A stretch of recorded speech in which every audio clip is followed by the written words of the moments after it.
Okay, we're ready to begin. My name is Randall Cumba. We're here at the mountain in Highlands, North Carolina, conducting oral histories for Gay Spirit Visions.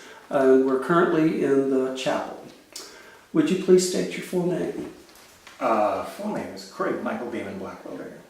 Great, thank you. And where do you currently live, and about how long have you lived there? I live in Chicago, and I've been there since 2002, so 16 years this stretch. Okay, all right. I'd like to start with a little demographic stuff, sort of, where you were born and when, and then we'll kind of look at your parents and any memories you have of them and where they were born, where they met, and then maybe grandparents, if you could go that far back. So, tell us about yourself. I was born in Cody, Wyoming. I was a bit of a changeling as a child. My parents were very much of my hometown. My grandpa led hunting trips back up in the mountains. My mom was a cowgirl who did barrel racing at the rodeo. And I was this strange, bookish, introvert kid who liked other boys. And when were you born? In April 1968. Great. So tell me about your parents, like where were they born and how they met, if you know that. I have to dig way back for something. They met one summer. My mom was doing her thing. My father was a traveling heavy equipment operator, if I remember correctly. And they had quite the whirlwind, passion, romance thing, and 9 months later, there I was. Okay. Much to my mother's husband's chagrin.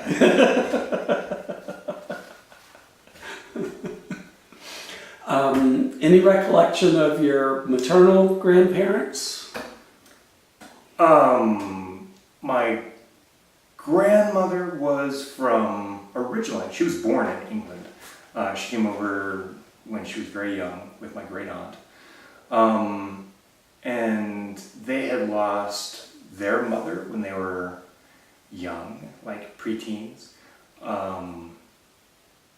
And they never learned any sort of skills. They were probably the least domestic people of their generation anywhere. It was ridiculous. My grandfather, well, I think it was my grandpa, but he wasn't actually, my grandmother and my grandfather, biological, met and they got married right after World War, or was it right at the beginning of World War II? Right around World War II. My uncle was born, my mother was born, and then this nice Mormon lady came along and lured my actual grandfather away from my grandmother. So he, in the name of this woman who practiced a family values religion, he left my grandmother and went off to start a new family with his new wife, who was Mormon and with whom he had like 6 kids or something. I think of them as the trashy side of the family. And then my grandmother was this sort of single mother of 2 in Cody, Wyoming. She wound up living with my great aunt, who was my grandfather's sister. I guess she felt sorry for her brother's behavior, so she sort of took in my grandmother and her kids, and they were raised. I don't know this stuff from stories, but it was kind of messy. My great aunt lived on what is now, or what was before, and then sort of wasn't, and now definitely is again, the the internment camp where they kept the Japanese at Heart Mountain, just outside of Cody, Wyoming. And they had a little farm right out there, right in the shadow of Heart Mountain. And so, yeah, my mom was in a weird position. She and my uncle sort of raised themselves. My grandma was this dysfunctional woman who was always at the bars looking for a man. It's really sort of a sad, tawdry story. And years later, my mom wound up dropping out of high school when she was in 10th grade, I think, just because she wanted to get out of the house and start something different. Her husband was, well, I don't know much about what he was. I have a couple of occasional memories, not much to go on. My mom met this other guy. They had a romance. I was the fruit of that. Yeah, it's very sad country music story, really. And the other side of the family, grandparents on the other side? I know nothing about that side of things. Okay, all right. And your dad was born in Wyoming. How about your mom? Did we? My mom was actually born in Kearney, New Jersey. My grandma had this really strong New Jersey accent, which really stood out in Cody, Wyoming, where the land of no accents whatsoever. My mom was born in New Jersey, but she was like 3 months old or something when they moved to Cody. So she didn't have an accent. Yeah, and my great aunt, I had a very old, very female heavy family at the time when I was a kid. There was my great aunt who was my maternal grandfather's sister. There's my great aunt who was my grandmother's sister, and there's my grandmother. And they were this sort of, the matriarchs, I guess. It was very funny because my great aunt Lee was skinny as a rail. My Aunt Beryl was round as a barrel. And my grandmother was this short, squat little thing with a big poochie tummy. But they worked together in that way that women did at that time. And I remember holidays being really nice.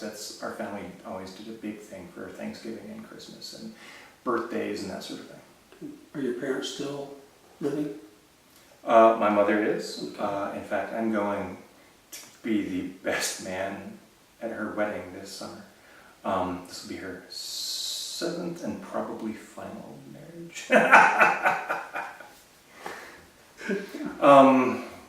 Yeah, she's had quite the life. Her current boyfriend is the first guy that she's dated that I've really liked, and I'm actually very happy to give her away for this wedding. Because I think this one will actually stick. Okay. It better, because she's like 70-something at this point. Oh, gosh. Any your partnership history? Can you tell us about that? Like relationship? Yeah. Oh. Boyfriends, girlfriends, both. I got some of my mom's questionable taste in men. Actually, one of my failed romances is sort of how I came across GSV. There was a guy in Atlanta that I had fallen head over heels in love with. He was very handsome. Unfortunately, he also had Asperger's syndrome. So he was much more able to empathize with the workings of a watch than he was with another human being. So that didn't go very well, but I was just so smitten with him. He was so handsome. And when that went horribly south, I decided I needed something to sort of get the emotional hairball out. So I wound up doing the body electric massage thing. And while I was doing body electric in Atlanta, all the, like, probably a good quarter of the guys at least were talking about blah, blah, blah, oh yeah, like GSB, oh, blah, blah, GSB, oh, gay spirit visions, oh, blah, blah. I'm like, what's this GSB stuff that you're talking about? And I was so happy with everything that I had experienced and learned at Body Electric that I was like very open and very new to like something new and interesting that might get my mind off that bastard, what he did to me. And so I went and I was immediately hooked. It was like really empowering and yeah, it was a good emotional time. Let's see. Yeah, there's that one guy, and there's that other guy, and there's that guy that I was madly in love with, and there's the sociopath. And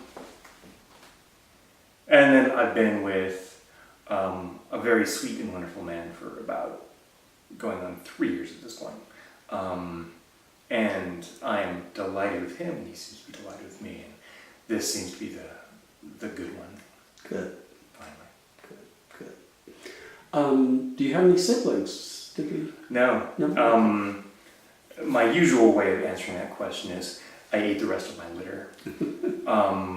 But no, I'm an only child. I have occasionally told my mother that I would have wound up being an only child one way or the other. But I suspect that that is colored by the fact that I am an only child and I'm an introvert and I need my space, and a sibling would just not agree with that. Okay. All right. Any experiences, a few experiences from your childhood that you believe had a profound effect on your values, your personality, your passions, or the person you are today?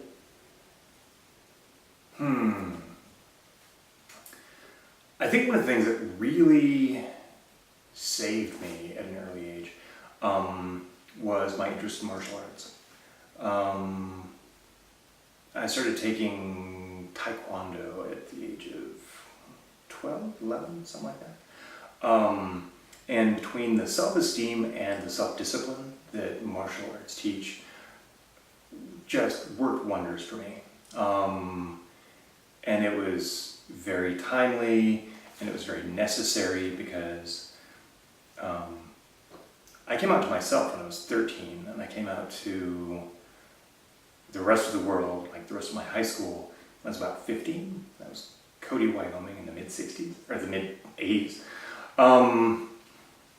So it was not a convenient or comfortable time to be gay and out, but I have never had any sort of tolerance for playing little games and trying to pretend to like girls when I really totally didn't. I remember the day that I came out to myself really clearly. I had come home from school. It would have probably been 1981. I was sitting in the front room. I had the soundtrack to the heavy metal movie playing in the other room, and I said to myself, Kraig, you're attracted to the other guys, aren't you? Kraig, you're not attracted to the girls, are you? There's a word for that, and you should probably use that and acknowledge it. And then I wouldn't let myself get up off the couch until I had actually said out loud, I am gay. And that would have been 81, and I was like 13, maybe 14. And that was that. It was like uncomfortable, and it was like sort of weird to say, but as soon as it came out of my mouth, it's like, yeah, that's it. And that was actually, once the once the question is actually answered and it's like out there in the open, it's like, yeah, I'm gay, big deal, whatever. And I didn't have any more issue with it. When I started sort of coming out to my peers, there was a little bit of an issue with it. I had been the weird kid from grade 1. I didn't know if that was like a poor socialization, lack of attention, being too smart for my peers. I don't know. The outcome was from 1st grade to 12th grade, I was the weird kid. I mean, when I was in like 10th grade, I was really into new wave fashion, and I was the only kid in my school who was wearing parachute pants, and I had like tiger stripe bandanas, and I had a shirt with like all zippers, and I loved the new wave thing, and I was kind of a one-man gothic subculture in my high school.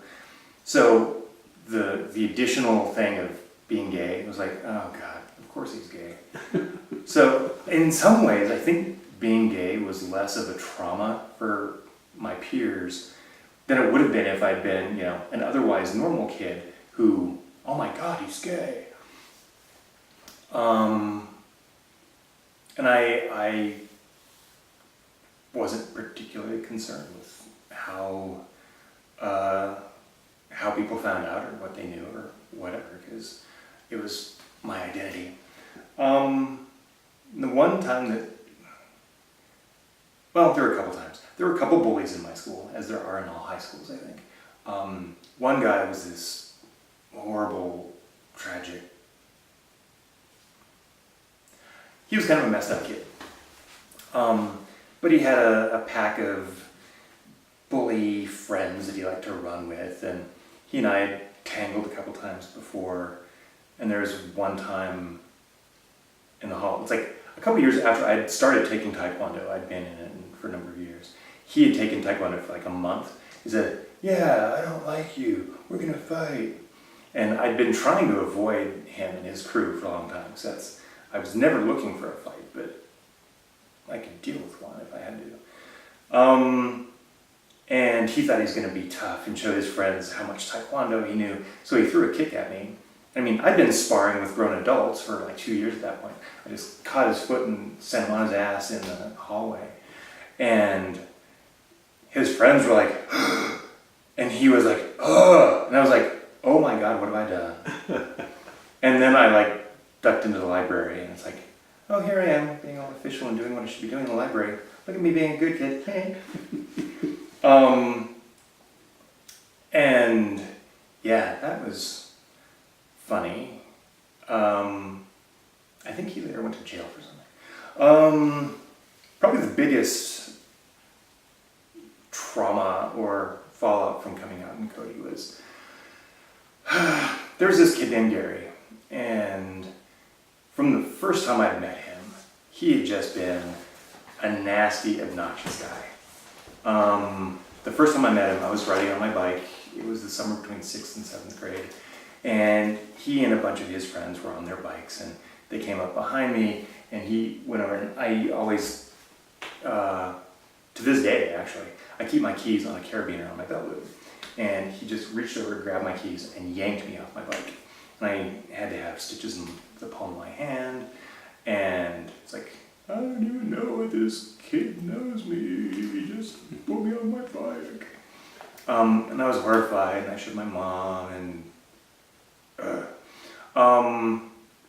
so fast forward from that annoying thing between 6th and 7th grade to, we've been 10th grade, I was pretty much out in my high school, and I was in Mr. Anderson's Algebra 2 class. Mr. Anderson was a really terrible teacher. He would lecture us for about 15 minutes at the beginning of class about algebra. And he would say, all right, read your textbooks, do your homework. Then he'd go down to the teacher's lounge for like the next 30 minutes, like bullshit with the other teachers, and I don't know, drink coffee and I don't know, whatever, probably, yeah. But yeah, man, there were some very interesting teachers in my high school. And every day in one particular week, Gary got a little more aggressive and belligerent. And it didn't take, my entire IQ to figure out that he was revving up for something on Friday. Because every day that week, it's like I'd be there trying to figure out my algebra, and he'd get out of his seat, come back, and be all like, tough guy. And so by Friday, I figured he was working himself up to something. So I had a knife under my desk, because I was not in the mood for any sort of bullshit. So I was there in my seat, blah, blah, blah, blah, blah, blah. He goes, Blackwelder, I hear you're a faggot. I don't like faggots. And it's like, Gary, get in your seat. You're a faggot. I don't like faggots. And he starts doing that little slap game that bullies like to do. And with my taekwondo training, it's like block, block, block, block, block. But then one made it through. It's like, why am I even doing this? Why am I humoring this asshole? So I shing, bring up the knife. And he's like, that's a knife, man. I know it's a knife, Gary. You cut me with that and I kill you. And I'm at the point where I'm like, may as well go full drama. And I was like, I know it's a knife, Gary. If I cut you with this, you're dead, man. And I was just kind of ad-libbing it at that point and sort of playing up I'm a scary, weird dude. And so the whole class is like watching this. He's freaked out. He can't keep doing what he's doing because knife. And he can't sit down because losing face.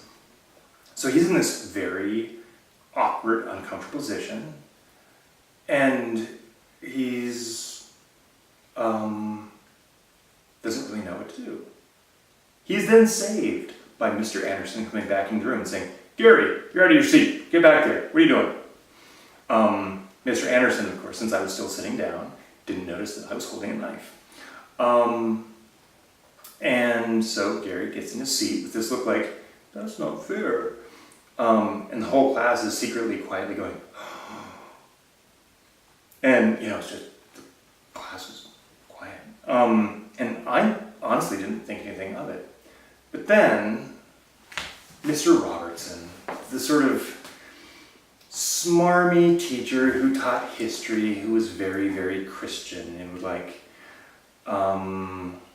every Christmas, he would do the birth of Jesus story in class, which I think is actually a violation of something. I don't know, but it's like, yeah, fine, ram your religion down my throat a little more, great. He was also the smarmy guy who was he was the buddy of all the troubled kids. And he would feign concern and interest, and I really didn't like him very much. He was like, so I understand you had a little experience with Gary today. I was like, yeah, and I was very blunt about what happened. He goes, do you still have the knife on you? I was like, no, I ditched that in the garbage can, which of course, whatever. He didn't frisk me to find out otherwise. And then at the end of the day, much to my surprise, my mom picked me up at school. She never picked me up at school. I was walked.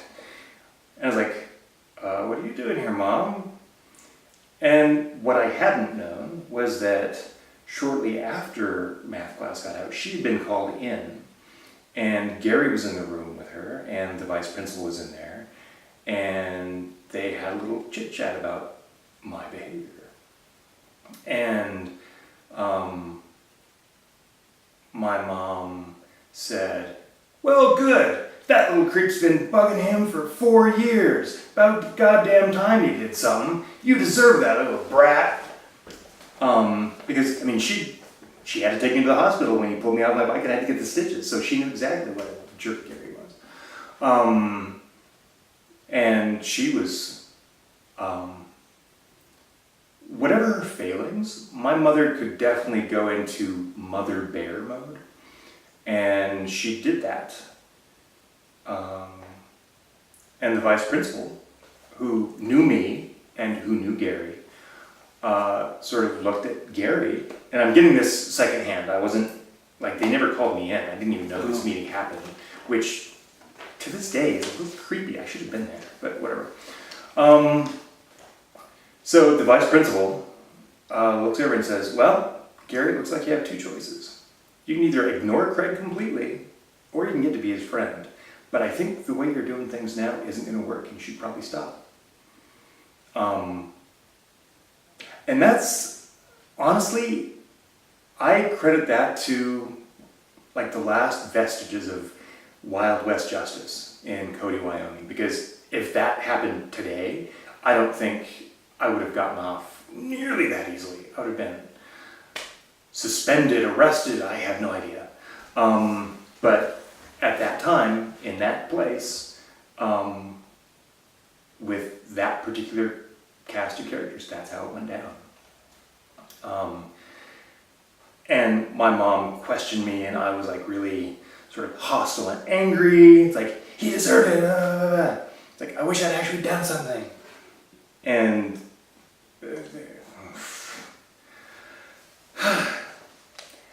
adolescence is such an energetic time of life, isn't it? And it was hysterical after that. It's like if Gary saw me walking around town, which is, I usually either bike or walk, he'd say, hey, Blackwelder, you can ride? Or on one occasion, he and some of his friends were smoking pot in his truck. And it's like, hey, Blackwelder, I want to smoke up with this. And at that time, I was Nancy Reagan's very own anti-drug guy. It's like, no, I'm good. I don't do that. I was, oh my God, I was so uptight about anything relating to drugs at that time period. I thought, like, no. That's one of my idols, one of my heroes in Taekwondo. He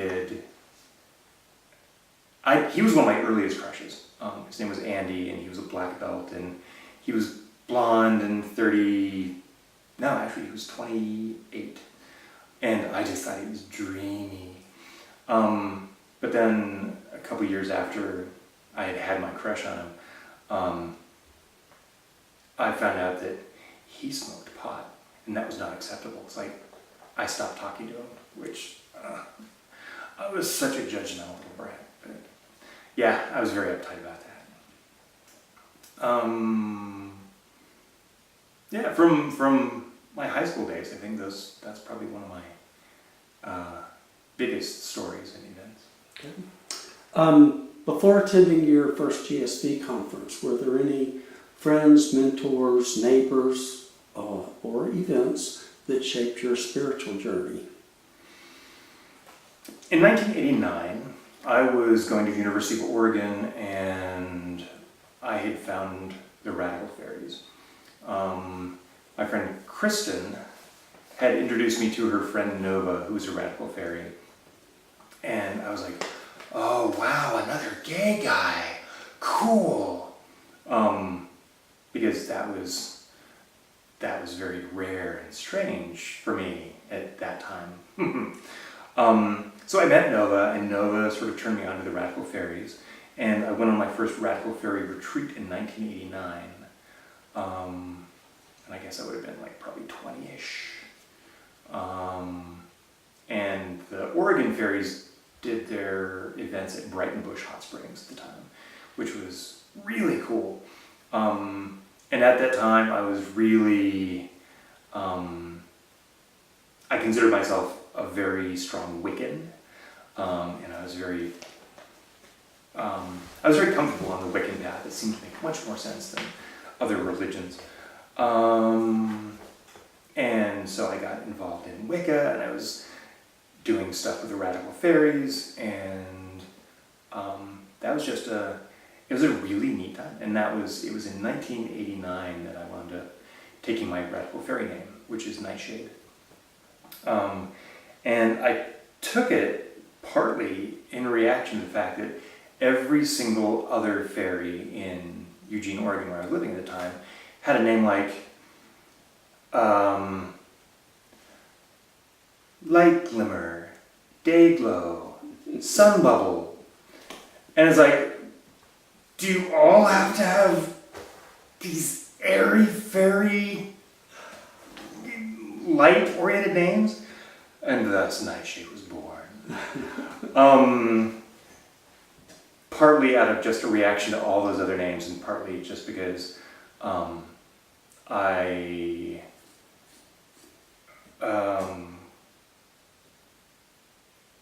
still had that gothic part of me that was like the goth kid, right? So the darker version of that. I've occasionally said that I'm not so much a radical fairy as I'm a radical goblin. So I had a great background in the radical fairies. From there, after I left Eugene, I went down to Santa Cruz, and then I was very active with the radical fairies in Santa Cruz.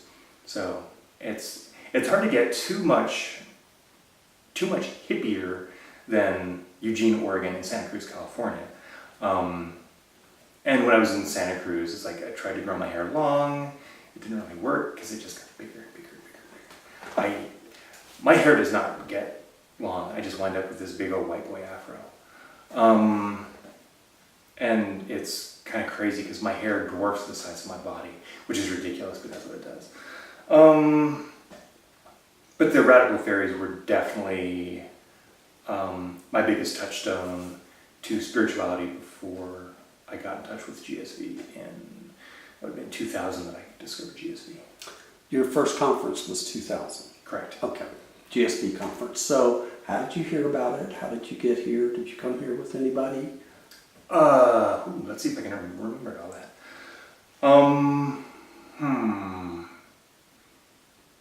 So, like I said, I found out about GSV through Body Electric. At the time, Body Electric classes in Atlanta were done by John Ballou. And his lieutenants were Tony James and Al Cotton. All three of whom, or both of those guys and John Ballou, are GSV guys. So it's like everybody, it's like, I kept hearing GSV, Gaze Vision, GSV. It's like, what is that? So they finally told me, and I think I took Body Electric in, it would have been spring of 2000. And people started talking about the fall conference. It's like, oh, okay, sounds cool. So like a fairy gathering. And people were they'd like look at each other, well, no, but yes, but no. Like, okay, whatever, I'll do it. I couldn't tell you who I came up with, which is weird. Well, if you remember it, we can add it. Yeah. So. And what I mostly remember is that I felt really safe here. In my day-to-day life, especially at that time, I'm hyper-armored. Part of that's probably leftover PTSD from my childhood, which was a bit more dramatic than most kids have. So a place where I actually felt like I could just take the armor off was amazing. Of course, when somebody who's used to wearing all this armor and being a tough guy and stuff takes that armor off, all of a sudden I'm a blubbering mess, I couldn't even say it. It's like, I don't think a heart circle went around that I didn't like break out. It's like, I'm so happy to be here, I love you guys.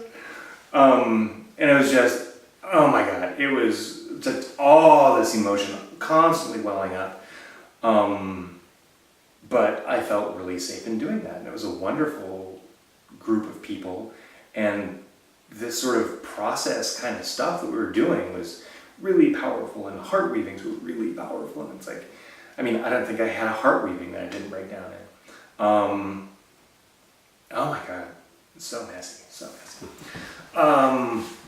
But really freeing. And I wasn't self-conscious about it because I knew that it was a safe place for that. So as you were hearing about GSV through the guys at Body Electric, was there anything they said about the conference that sort of appealed to you, that sort of drew you to the conference that you can recall? How did they describe it, I guess, that was appealing to you? I think I just got the basic sketch of men, spiritual, gay. I was like, man, spiritual, gay. I was like, I mean, what more did I need at that point? I mean, I think I would have been like 31 or 32. And I was hoping it was going to be something like the community that I had with the radical Faeries when I was on the West Coast.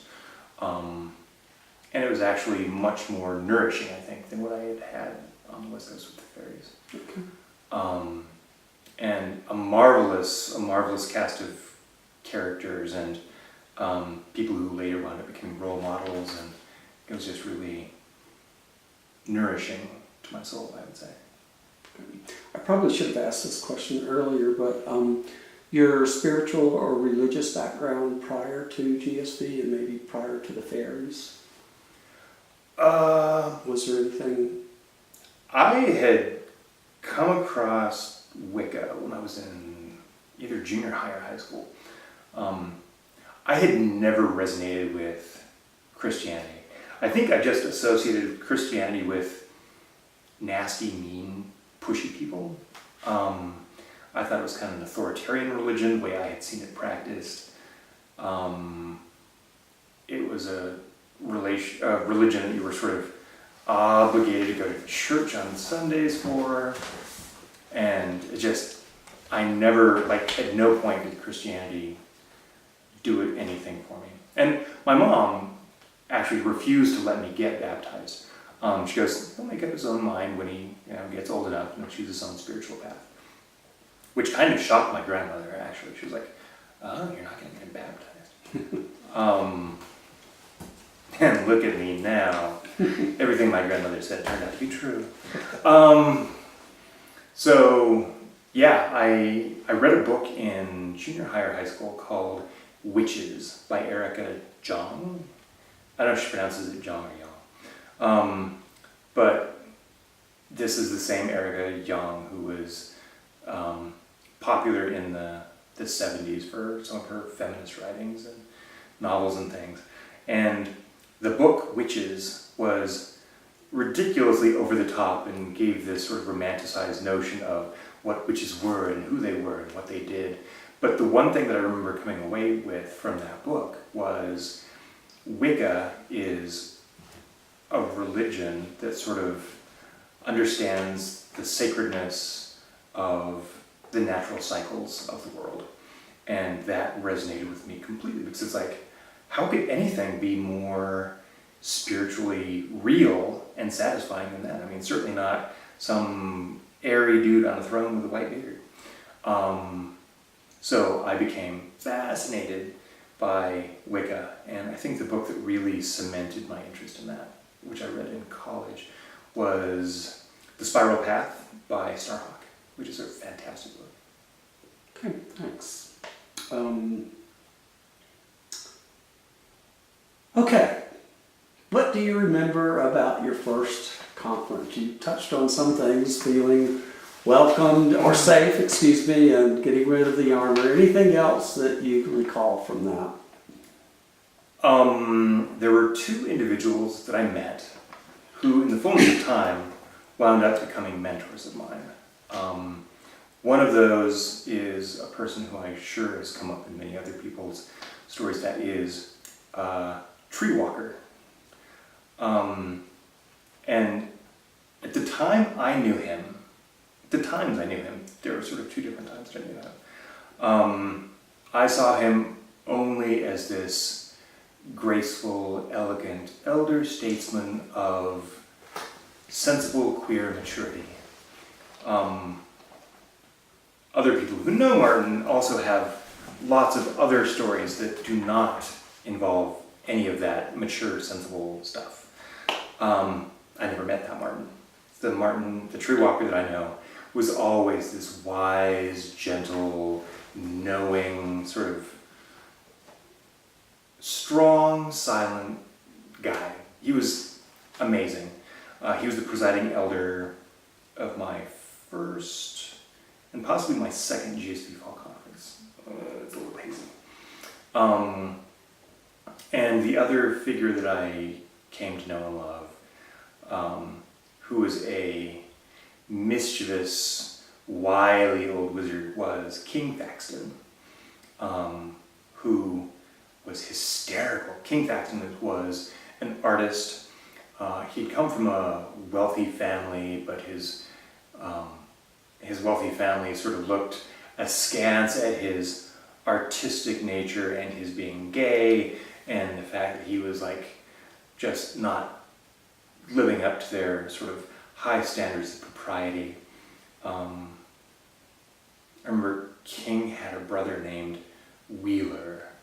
So there are certain things that I assume when I hear about a family who would name their children King and Wheeler, especially knowing, from King's perspective, what his family was like. And he was the antithesis of all of that propriety. And somewhere along the way, he had become HIV positive, and he actually had full-blown AIDS for a while, and he had just experienced all this stuff, and so he was scandalous and shocking to his family. But he was a brilliant artist. A lot of people in GSV to this day still have mandalas that he did. He had a piece in an art gallery when I was living in Atlanta, and he specifically took us there so I could look at it one day. And it was absolutely brilliant. It's like under this big sort of plexiglass dome or something, there was this diorama of this very wholesome town. And it's like, as you look closer, you'd say, wait a minute, something's a little off. It's like, there'd be a church, and there'd be a wedding going on outside the church, and you'd look closer, and then over here on this far side of town, there was an alien abduction going on. There's like a flying saucer with a little beam, and some poor guy caught in being going, ah. And there's like a lynching over in this other part of town. It was like, oh my God. And it felt very much like, in the same way that David Lynch's films sort of like to juxtapose this 50s wholesome image of America with the actual weird stuff that was going on in America. That diorama did the exact same thing. And it's like, it was America, so innocent, so noble, so really screwed up in this lynching, and so weird with this alien abduction, and there was like so much to see, and the whole thing was just extraordinary. It's like you could stare at this thing for half an hour, and I think I probably did, and just keep finding new thing after new thing after new thing. And King, at that point, I think he was in his late 50s, early 60s, I think. He was sort of cackling with his pride at this amazing piece of art that he had created. And his place was really cool too. He'd done a study of cemetery jars, which apparently is a funerary practice. It's like families, and I don't remember who this was. If it was an Appalachian thing, if it was a black thing, but people would apparently put these vases filled with trinkets that reminded them of the deceased next to the grave of people. And he had created one of these as an art project. And that was amazing. He had an amazing art collection in his home, some of which belonged to him, some of which he was keeping for friends who knew that he appreciated art. There was one painting that he had that was very tasteful in what it showed and did not show. But it was a shoulder, and then on top of the shoulder, sort of being propped up by the shoulder, was a foot. And what was going on in that painting was anyone's to determine, but yeah, I think it was in his bedroom for a reason. But he was hysterical. He always had this like sparkly, mischievous glint in his eye, and he was an extraordinary man. There's a picture that he did as part of an art collective, and they each member of the art collective posed as like some sort of medieval archetypal figure. And for King Thaxton, the one that he chose, which is flawless, was a wizard. He had like this tall wizard hat, and he had a wand, and he's looking over toward the right side of the photo, and he just has this mischievous glint into the eye. And he was a manifestation of trickster energy in this world, and it was marvelous. And I think a hefty amount of that rubbed off. Because at this point, I am fully in realization of the fact that my own spirit animal is Monkey, which is a trickster figure. So I appreciate and admire someone who knows how to channel trickster energy well and powerfully. What did you learn from Martin? What did you... Oh man. He was, like in his professional life, he was some sort of organizational specialist, and he understood how organizations worked. And I think he used all of that knowledge in his role as presiding elder of GSB. There were times when he would talk about the stages of an organization. He would say, oh yeah, GSB is currently in this state of its progression, and it's doing this.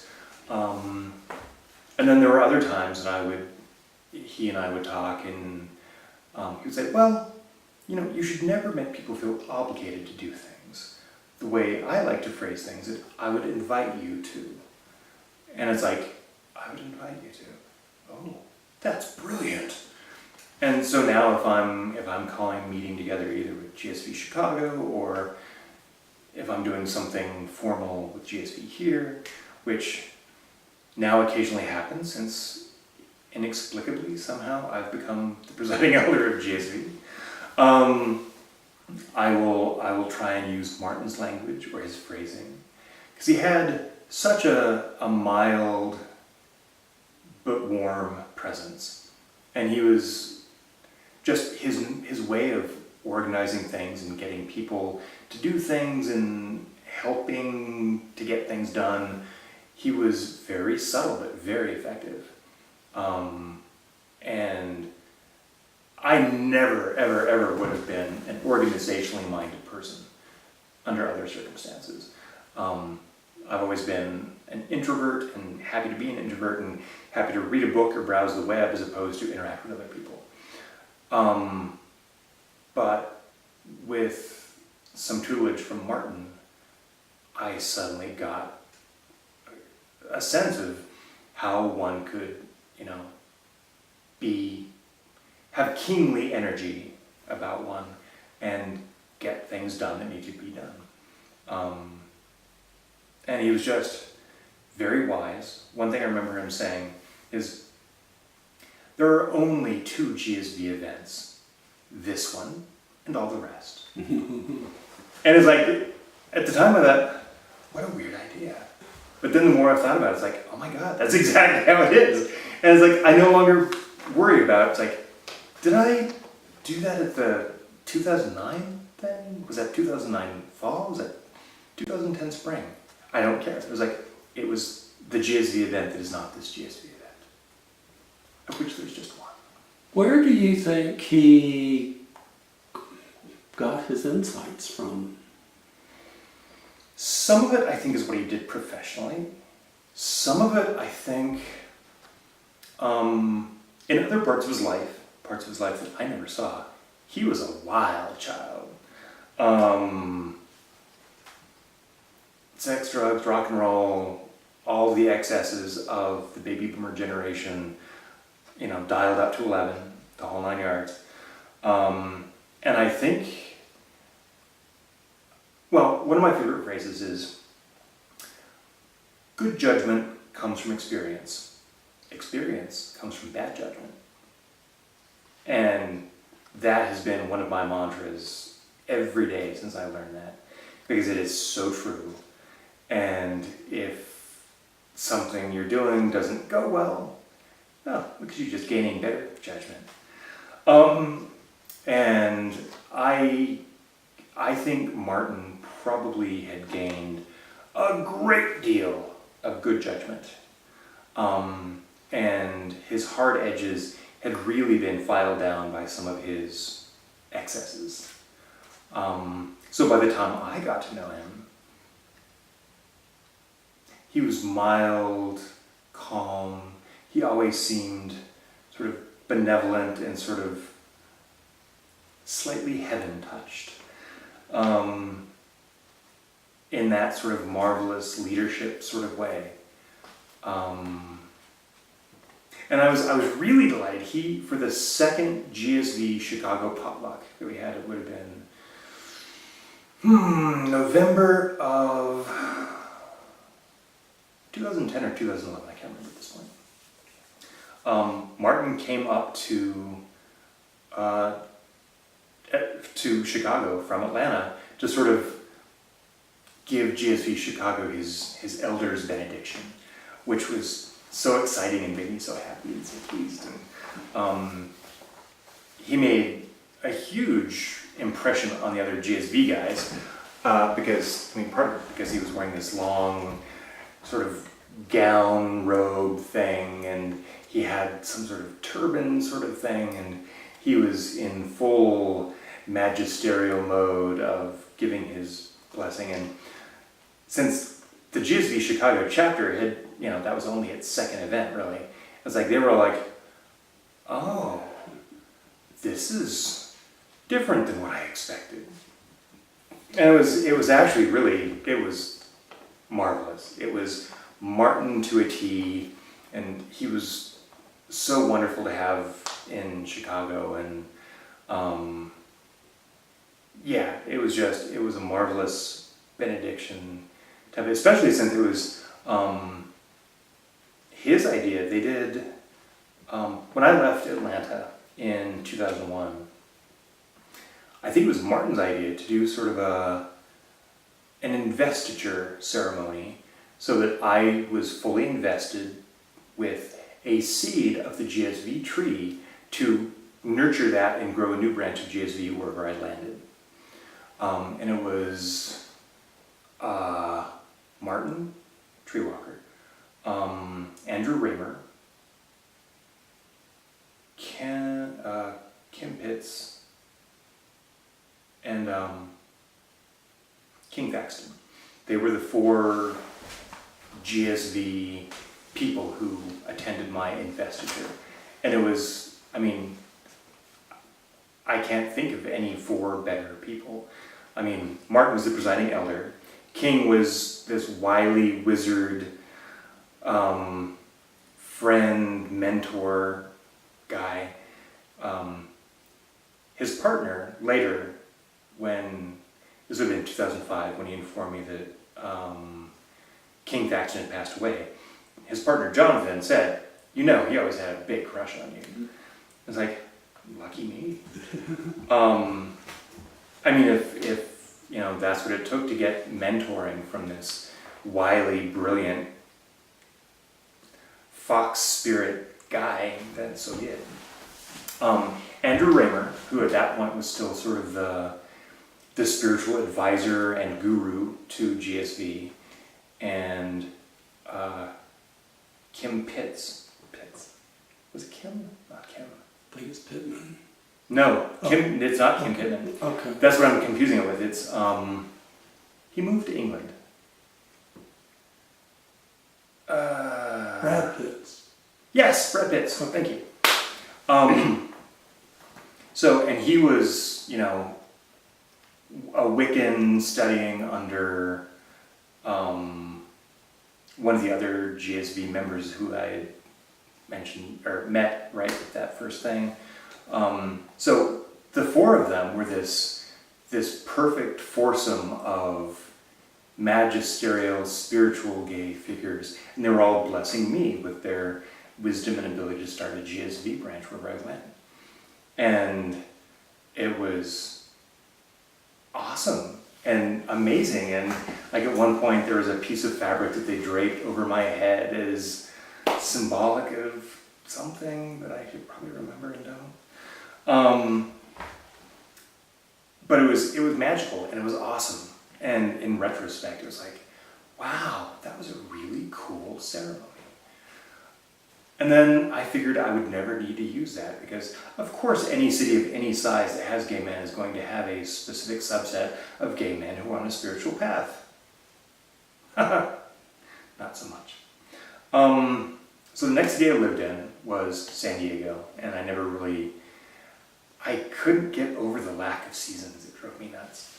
Also, the guy that I was dating that took me there was kind of dork. So I wound up moving back to Chicago.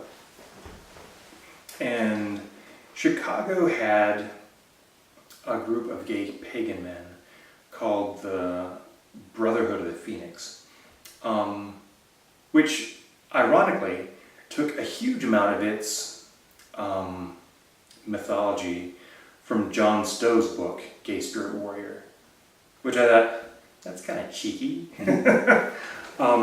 And I always wondered if John Stow knew that there was a religion based on his book. And I kind of don't think he did. But the Brotherhood of Phoenix was not GSV.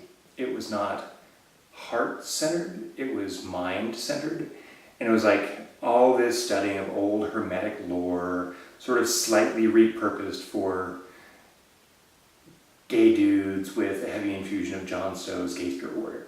Which is like, I suppose if you want to make a religion out of that, that's what it is. And I was fine with that. I was on the board of that organization for 2 years. But I started realizing it was very much a cult of personality created by the guy who had created the Brotherhood of Phoenix. And he decided that the Brotherhood of the Phoenix had sprung perfect and flawless when it came out of his head, and nothing about it was ever going to change. And those of us on the council kept saying, you might want to fix this, you might want to do this, you might want to try that. No, it is perfect! So after a while of dealing with his sort of cult leader mentality, I left the Brotherhood of the Phoenix. I was like, whatever, boys. And it was right around that time that I started GSB Chicago. Okay, all right. We were, believe it or not, talking about your first GSB experience. Thank you for That was a wonderful journey, though. But so, anything else you remember about your first GSB experience? Your first conference? I remember the views. I remember being in the great room of the lodge. Some process we had there. Just this seeming near infinite well of emotion that I had that would break loose and trigger the waterworks at just the drop of a hat. It was kind of ridiculous, but it was kind of wonderful. Yeah, that's mostly what I remember about my first. Any particular rituals that you remember? Excuse me, that were new to you? Any of that? Was that because you had come from the Faeries, which were sort of similar? I was actually really heartened by the fact that there were still some things that were similar to the Radical Fairy stuff I'd done. The Radical Fairy retreat that I'd gone on had a talent show. GSV had a talent show. The Radical Fairies had some Radical Fairy hymns, and some of those Dear Friends, Queer Friends is still used by GSV. So it was slightly different, but to me it felt like a spiritual community that was the Radical Fairies grown up.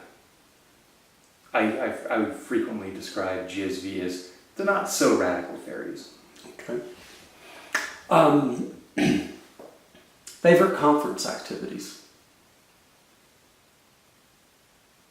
Like, ever? Yeah. What are you? Yeah. I absolutely love the talent show. I have always loved the talent show. It is irreverent and hysterical and sometimes slightly mortifying and sometimes absolutely beyond brilliant. I think probably some of the moments in my life when I have laughed the hardest have taken place at GSB talent shows. And on my second fall conference, a short story that I had just gotten published in an anthology had just come out, and I was very, very proud of it. And I'd been reading it to friends of mine individually, and I had read it at a bookstore in Atlanta. It's like, my story's up, my story's up. And I decided to do it at the talent show for the 2001 talent show. It's a short little, fairly graphic horror story called Coyote Love. And I think it was the only time I've ever seen anyone walk out of the talent show. Because it's a dark little gem of a story. And I was bound to determine that, by God, I was going to share my amazing story with these people. And they're used to bad poetry or strange skits or cheesy lip syncing or drag things. They were not prepared. Mm-hmm. And there's some somewhat grisly parts.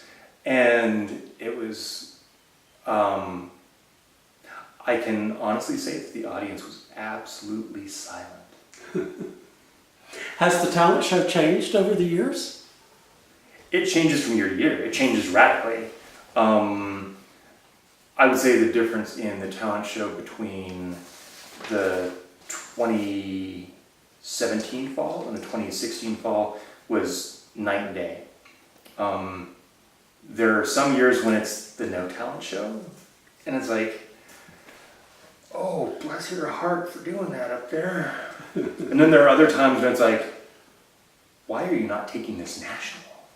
I mean, it varies wildly. It always has. Radical fairy talent shows have been like that. GSV talent shows are like that. I mean, some of the most brilliant things I have read. I remember the talent show from 2001, which must have been the one where I read my story. Cassandra read some of his poems, and there was a poem that, like, the poem itself is just about a house that's flooding, but it's a metaphor for his schizophrenia sort of surging up. And it's a powerful, amazing, brilliant poem. And then other times you'll get like some cheesy reading from somebody's journal or a completely incomprehensible puppet show, and I'm not making that up. Yeah, you're laughing because you remember the one.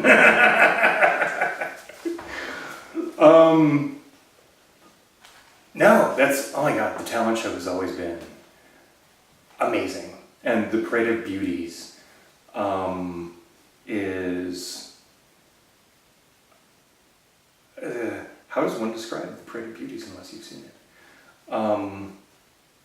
Sometimes you'll get, the guys who are already a little bit less gender conforming, doing the drag thing. And you're like, well, of course, that's going to be the thing.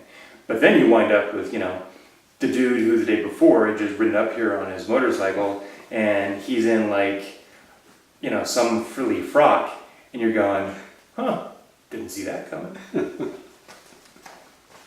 So I always look forward to the talent show. Thank you. Changing gears just a little bit. Keynote speakers, any favorites, memorable ones? I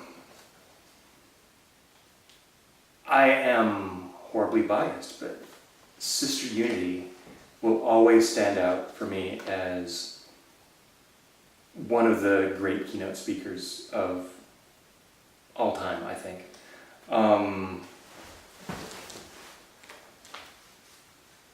Other keynote speakers. I got to see Christian de la Huerta do a keynote speech up here, which I thought was amazing. And then immediately after hearing him up here, he also did a reading at a bookstore in Atlanta, and I went there too. And I like Christian de la Huerta. I think he's a solid, down-to-earth thinker.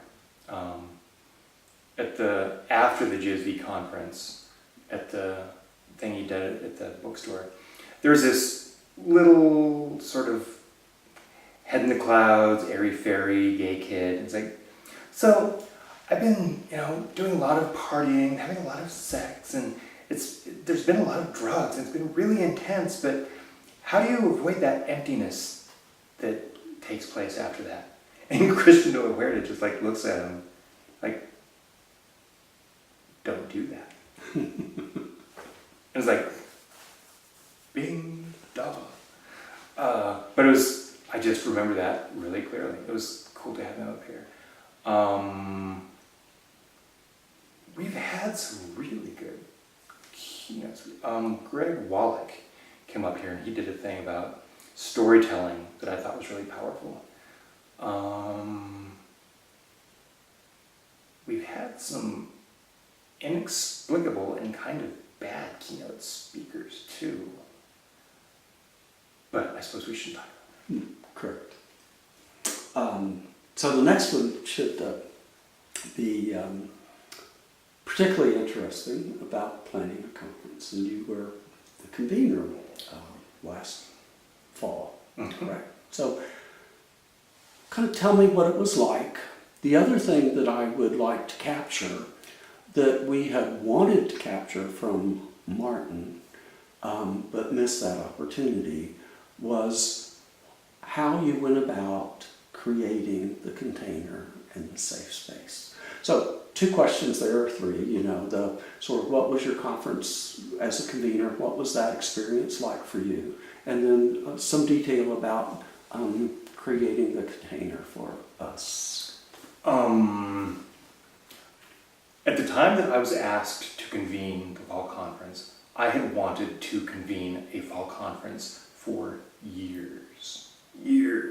I had first actually broached the topic with Treewalker around 2009, and I had all this creative energy about it and what I might want to do, and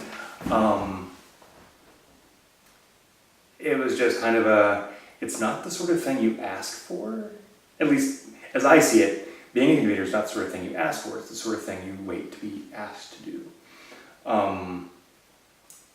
But honestly, I knew what I wanted to do and who I wanted as a keynote speaker even before I had been asked.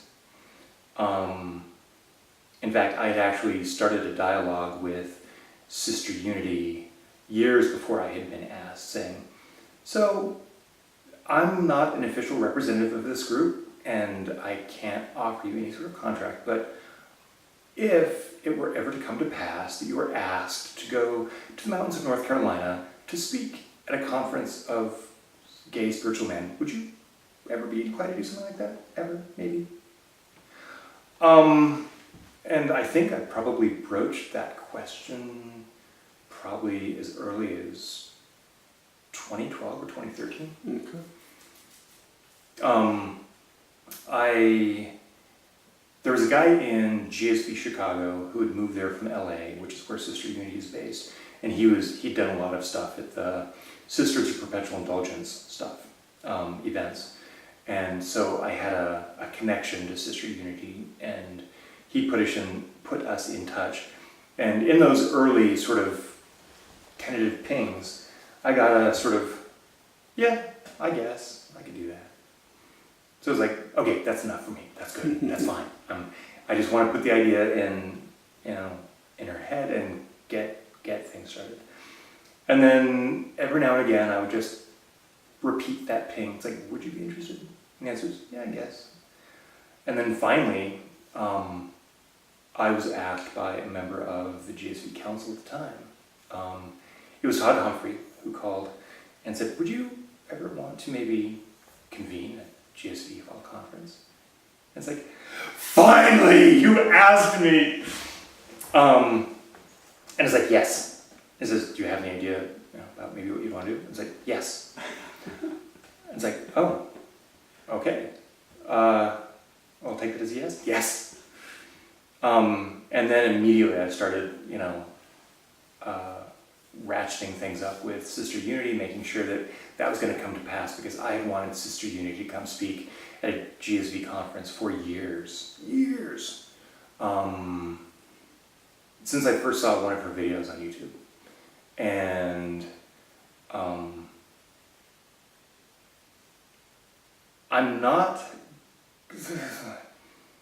I have challenges when working with other people. Sometimes I find that things get watered down and committeeified, and sometimes I'm just a little impatient, a little impetuous, but when something is entirely my baby, it's like I become an orchestra conductor. And it's like I had my baton, and it's like, keynote speaker, altar people, here we go. It was like, bum, bum, bum, bum, bum, bum, bum. And there were times when I felt like I was being a theme Nazi when I was getting that ready. Because it's like, no, everything has to pertain to the theme. Because in years prior, it's like there had sort of kind of been allegedly a theme, but it's like it was really sort of about that and about that and about that, about that all at the same time, which made no sense. But it was a fun time. But by God, what I was doing was going to be on topic. And it was. And it actually, the parts that I had control over went perfectly. The parts that were completely out of my hands that I had nothing to do with went perfectly. So I consider it just the blessings of a divine universe.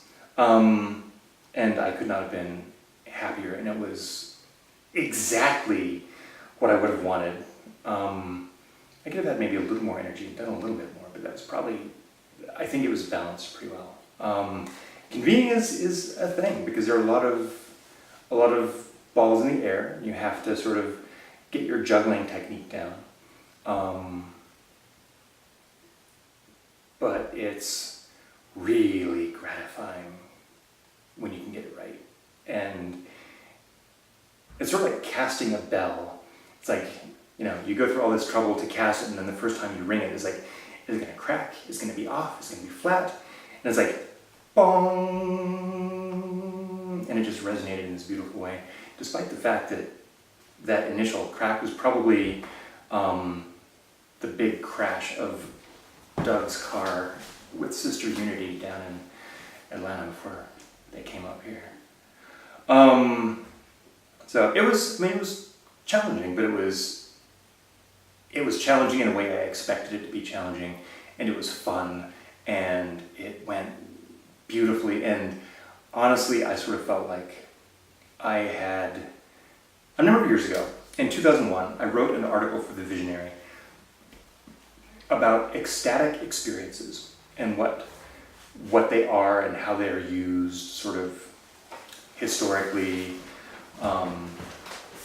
Ecstasy comes from the Greek phrase ekstasis, which means to be outside of oneself or to be beside oneself. And the idea is that you are pushed out of your body so that something bigger and more powerful can inhabit you and take control.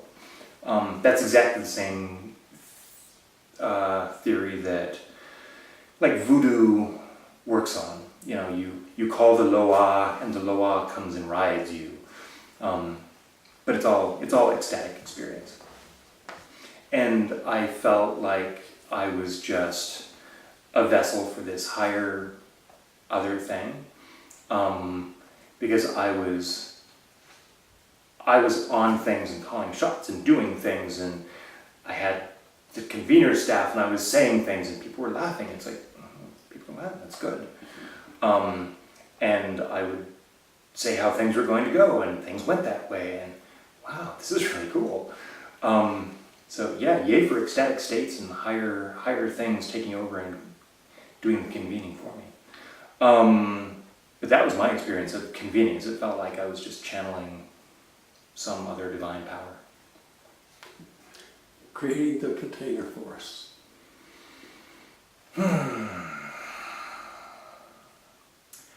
I have very strong feelings about boundaries. I think that people should be taught how to maintain healthy boundaries from elementary school on.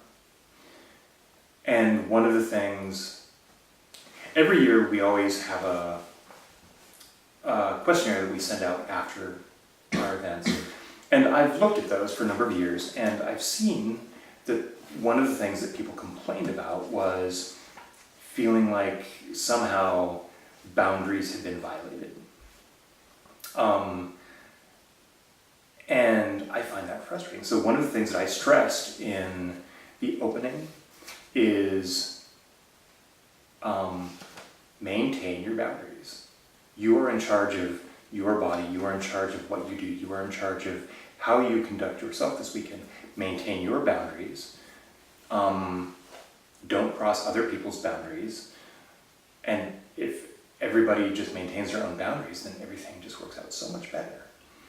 So from the very get-go, one of the things that I stressed at the opening speech was maintaining boundaries, making sure you feel safe. And I believe I specifically asked Mahan Kalpa to mention that in his heart weaving as well.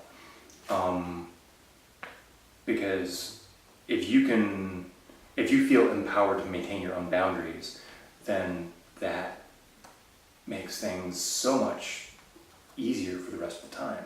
It's like, if you want to say yes, say yes. If you want to say no, say no. If you want to negotiate something slightly different from what somebody's suggesting, then do that. And I think that's been a theme with GSB for the last 2 or 3 years, and that's something that I think Mahan Kalpa brought with him that has been really good and helpful. You mentioned about contributing to the writing an article for the Visionary. Have you done more than that? More than those? Have you made any other contributions in that kind of way? I had at the time when the Visionary was coming out, I think it was a quarterly thing. I loved it and thought it was cool, and I thought of GSV as my new spiritual home. I just loved it, and I wanted to contribute something. I was like, what do I know something about that I could share? And I don't remember why at the time. I was doing a lot of research into ecstatic states of mind and ecstatic states and how they were used sort of traditionally in other cultures and that sort of thing. And so I had so much love that I felt towards GSV that I wanted to do something to sort of give a gift of my knowledge, and I figured an article in the Visionary was one way I could do that. So for I can't remember which issue from 2001 it was, but it was a 2001 issue. Okay, thanks. Have you ever felt uncomfortable at a GSB conference?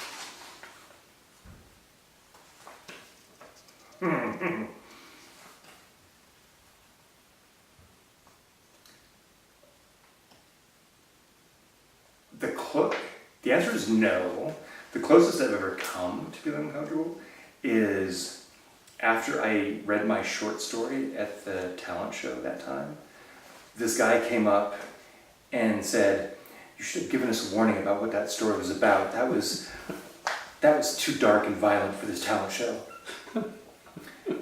And the funny thing is, that was 2001, and immediately after that I moved away to San Diego and was then living in Chicago and didn't really think about actually coming back to Chicago for a while, or to GSV down here for a while. But the next time I was back down here, which I think was probably the fall conference of 2009, 2 or 3 people came up to me and goes, "You were the guy who read that story."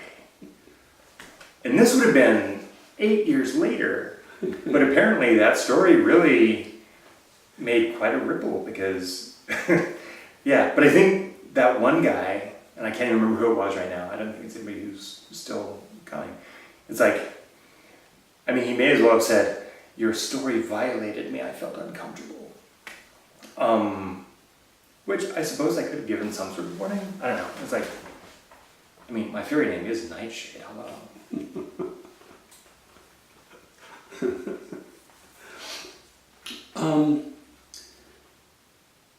What have you taken from GSB and incorporated into your life? Holy mackerel, lots. GSB has been this amazing, empowering chrysalis for me. It has definitely given me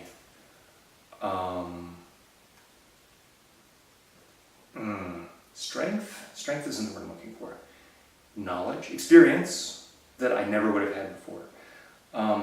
Because in addition to coming up here and doing stuff here occasionally, doing a process, I've been leading GSV Chicago since 2010 or 11, and I should know whether it's 2010 or 11, but I can't remember. And I'm an introvert. I will happily be quiet and not deal with other people for extended periods of time. And I never would have had any sort of interest in leadership or mentoring or guiding a group or conducting a group or anything if it weren't for GSV. All of my organizational experience has been completely due to GSV. And I've learned skills here through doing GSV stuff that translate perfectly, beautifully, well to events, down there in the default world off the mountain. So GSV has been a huge font of learning and knowledge and organizational wisdom and how to deal with people and how to interact with groups. And it's always the same two mentors guiding me. On one hand, I have Tree Walker's calm grace, and on the other shoulder I have King Thaxton's wily mischief. And it's always those two voices that are guiding me when I'm doing GSV stuff. And it's hysterical how directly and clearly those two mentor figures have translated into my own action. And it's beautiful. And there are some times when I feel either Martin and his quiet, stately gentleman manner, or King with his smart little mischievous kid thing going on. And it's the two of them constantly in my head who are helping me do things. And sometimes it feels so strong. I can feel one of their presence or the other that it'll bring tears to my eyes, because I still feel like I'm still in one of those wonderful GSV gourmet hugs with those men. How have the conferences changed over the years? I think they're less sexual now. Now that may be because I'm less sexual here now. When I first started coming to GSV things, I was like, hey, you want to come to my cabin? There was a puppy pile that I convened in 2009 that was kind of infamous for a while. In fact, I was kind of shocked that the council asked me to convene the fall conference last year, because that puppy pile that I convened several years back apparently caused quite a kerfuffle, which I guess I should feel terrible about, but all I can do is smile.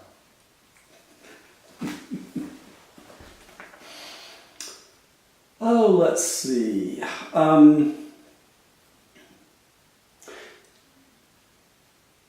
Is there anything GSV as an organization can do, or that we could do at a conference, that would support your spiritual journey in the future?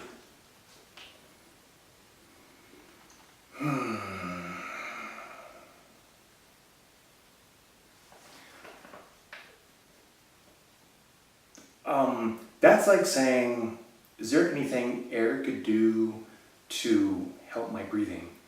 GSV is already so deeply connected to my spiritual growth I mean, not just my spiritual growth, my professional growth. I mean, I've learned skills here that I've taken in my work life. I can't think of anything off the top of my head.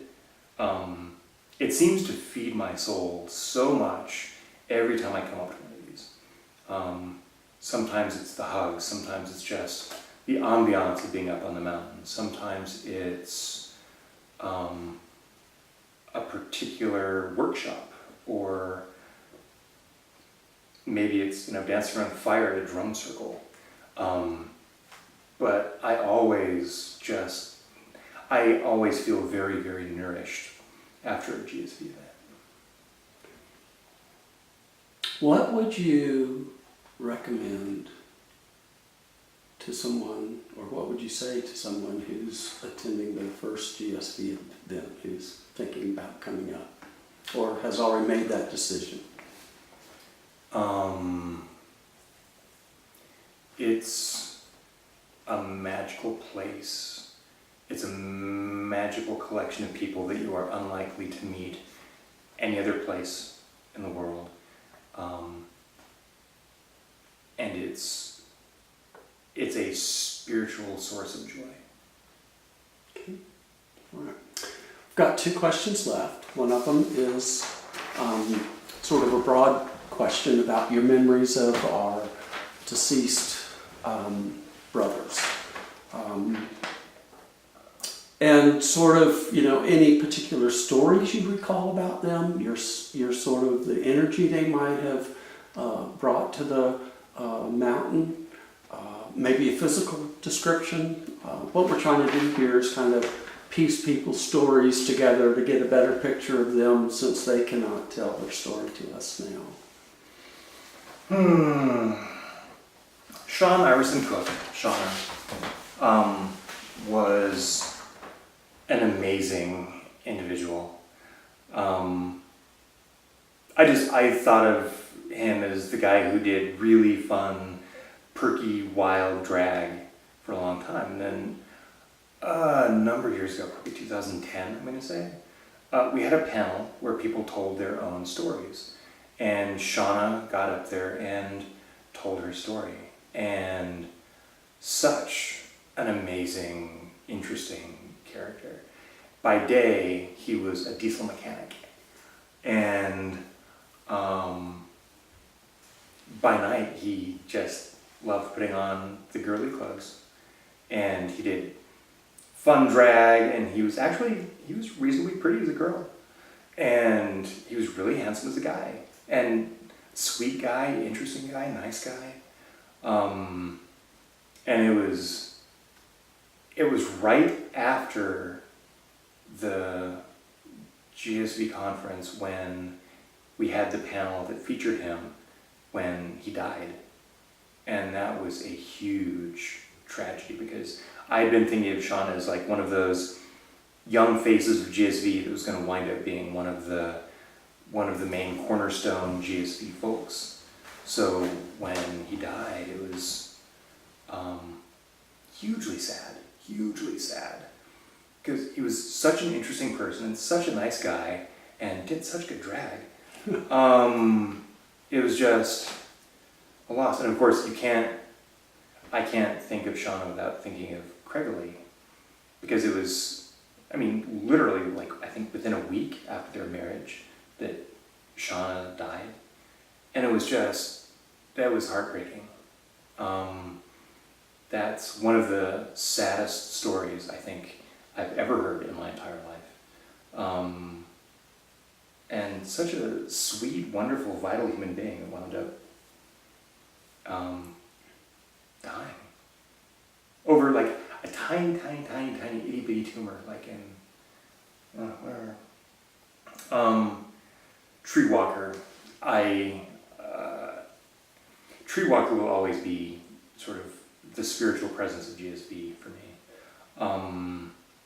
I think it was spring of 2001. I wanted to go to the spring retreat. I was a freelance writer at the time, and it was sort of hard to make a lot of money, at least in the particular freelancing vein I was in. So I was adding to what I made as a freelance writer by doing massage as well. And I was checking with Martin one time, Tree Walker, asking, what's it take to get a scholarship to go to a GSB event? And he said, well, how much do you need? And I named a figure, it was like $200 or something, and I was short. And he goes, how much do you charge for a massage? And I said, whatever it was. And he says, so then if I can come by and you can give me a 2-hour massage, and then I'll just give you the amount of money you need. He's like, oh, okay, well that works. So I worked on Martin for 2 hours, and that was definitely the longest massage I'd ever given. Most of my clients I worked on for an hour, sometimes an hour and a half, and it was just really cool. It was basically just what I was already doing, just sort of a double client, and that was enough that it made up what I needed to be able to come to the spring retreat that year. And that was such a kind, warm, generous way of helping me get up here. And it was just, I think it was being very sweet. One time at a gift exchange, I had him in my small group. I don't know how I knew I was going to have him in my small group. Somehow I did. And I had this cool old, I guess, pencil holder in the shape of a gnarly old tree that, ever since I found out his name was Tree Walker, it had made me think of him. And so I brought that up as my gift in a small group. And in theory, the way it's supposed to work is spirit is supposed to determine who gets what gift, blah, blah, blah. But the way that we chose who was going to give the first gift in our small group was by the youngest member, which wound up being me.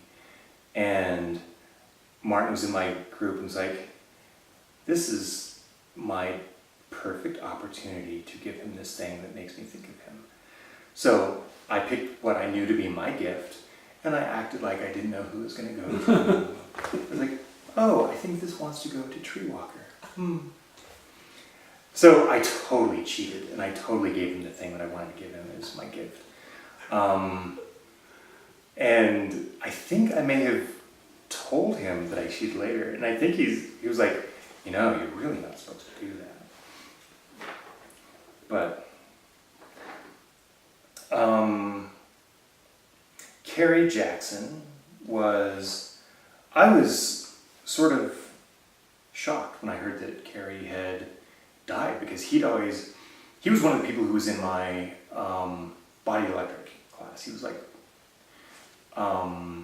there were 3 people who were sort of John Blue's, I'll call them lieutenants, assistants, helpers. And Tony James was one of them, Carrie Jackson was another. And he was just such a sweet, wonderful guy. It was cool to see him up here and see him in this context in addition to the body electric context.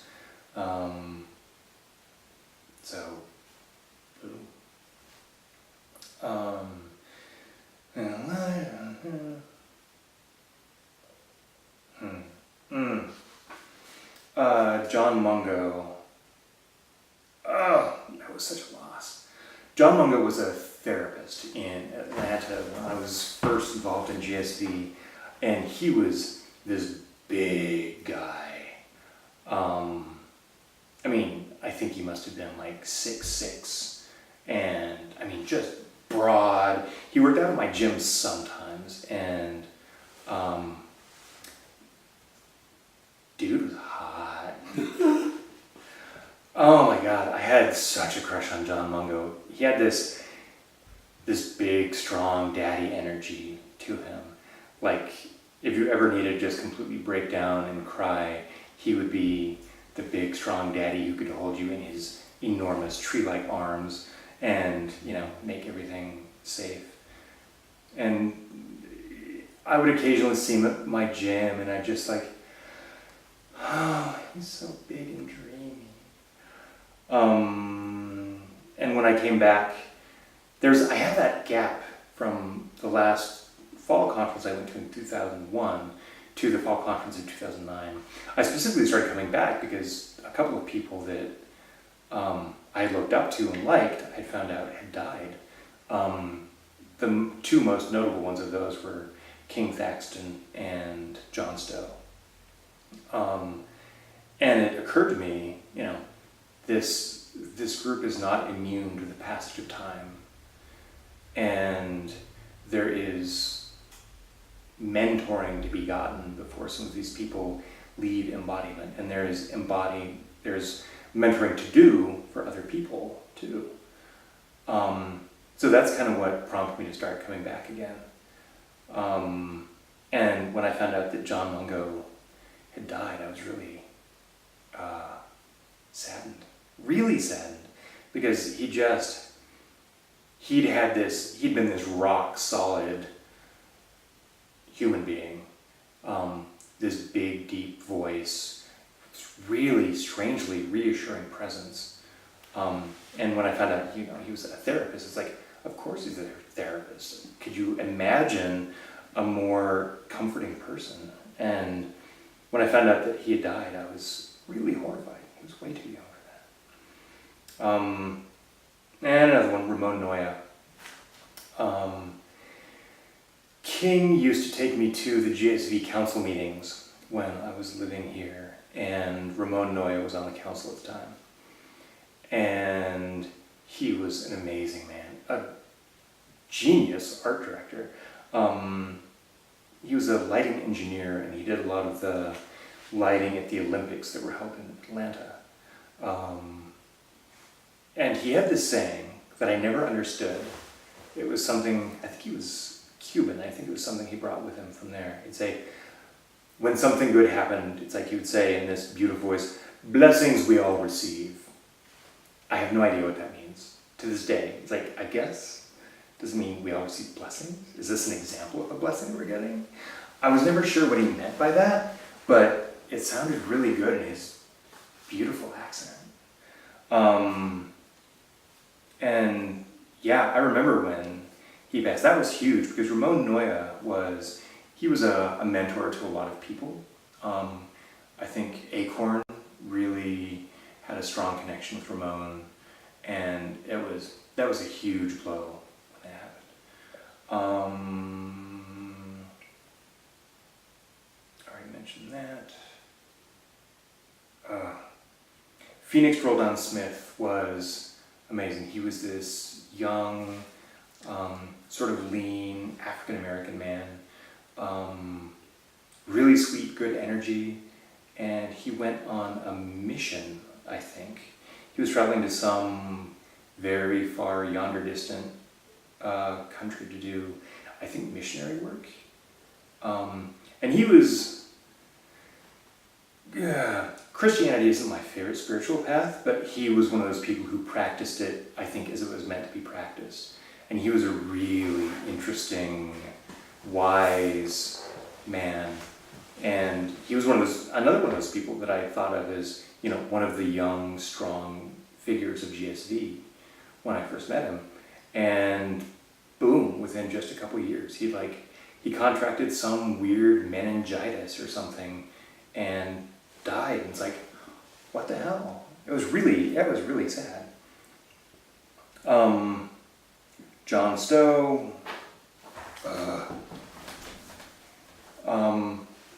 He used to make flower essences, and they were, I think, just flower essential oils that he made himself, I think. And I still have one tiny little jar of one of his flower essences. And on very, very, very rare special occasions, I will use it as an anointing oil if I'm doing some sort of ritual work that is especially important or especially magical, or for which I want his particular wonderful sort of blessing. He was a handsome man, and he was just walking, I think, in the mall in Atlanta with his partner, and just out of nowhere, like in his mid-50s, just had a massive catastrophic heart attack, and that was that. And he was a smart, interesting individual, really good smile, nice guy. I still wonder if he knows that the Brotherhood of Phoenix used his book to create the religion. And I think the last name on this list that I recognize is my favorite of all these people, King Thaxton, Wing of Men. One of the things that King did, for which he was known, is he had a Green Man outfit. And it was just a whole body costume that was made out of leaves that were made out of fabric, and a Green Man mask. And he would do this quiet, silent Green Man presence. He would like don the costume, and I think it was one of his ways of having an ecstatic experience, because he would channel the Green Man, and he would do that up here at various GSB events, and sometimes in other contexts too, I think. But the Green Man was part of his blessing. And I think it was King Thaxton who wound up getting the labyrinth created here down at the foot of the mountain. He was instrumental in making sure that happened. And that is very, very appropriate that he would do something along those lines.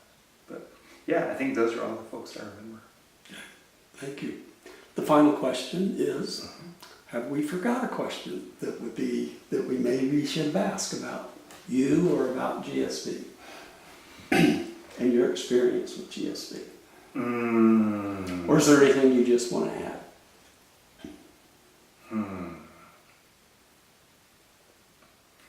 This is an amazing organization. I want it to be strong for years and years to come, because it adds so much. And I do sometimes worry about its future, because gay men are so used to having religion, not so much spirituality, but religion used as a beatstick against them, that I think a lot of times gay men are hostile to the idea of spirituality until at least their mid-30s. So that's hopefully there will be things that channel men into GSV, and the old guard will be able to sort of retire, and the new generation will be able to take over. Okay. Anything else? That's it. Well, thank you again. My pleasure. Thanks for asking good questions.